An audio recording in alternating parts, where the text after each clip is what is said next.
This video will show you how to use an Oracle S1E to test and troubleshoot inductive loops.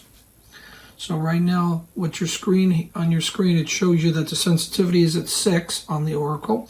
It tells you that the setting of the loop itself is in microhenries and it's 64. If we hit the down button, it'll tell you what it is, the kilohertz of the frequency of the loop also. So with that, we see that we have a good loop. Everything's good. We had a 64 microhenry loop. I bring a car over. As soon as I do that, you'll see the change in inductance, and that's what's showing here. And then when we move it off, you'll see that the loop is not triggered under detection light. When you come in here, detected, not detected. So not only do we see what the microhenries of the inductive loop is, but we also see the change, or the delta change, of when you put a piece of metal, in this case a bus, over the top of it. Now let's say if you come out and you want to check a new loop, or put in a new loop, and you want to see if there's a short or an open. So when there's an open, it will tell you there's an open.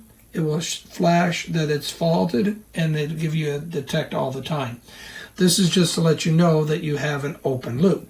If you repair the loop, in this case we're just going to put it back together and we repair it, and guess what? We're back to normal. But the Oracle will tell you that there was a change, that it was a functioning loop and then it failed. So this just lets you know that you had a failure. To reset that, you would just hit the menu down and then go to reset and hit menu again, and that resets it. And if you noticed, it retuned it just to make sure.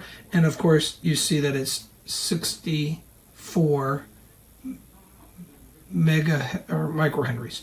So now if we go ahead and short the wires, in this case I'm going to go ahead and take a wire here and short it.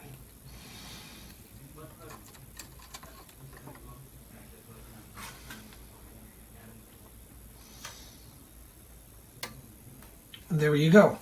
Now we have a short. So it tells you that there's a short in the wire.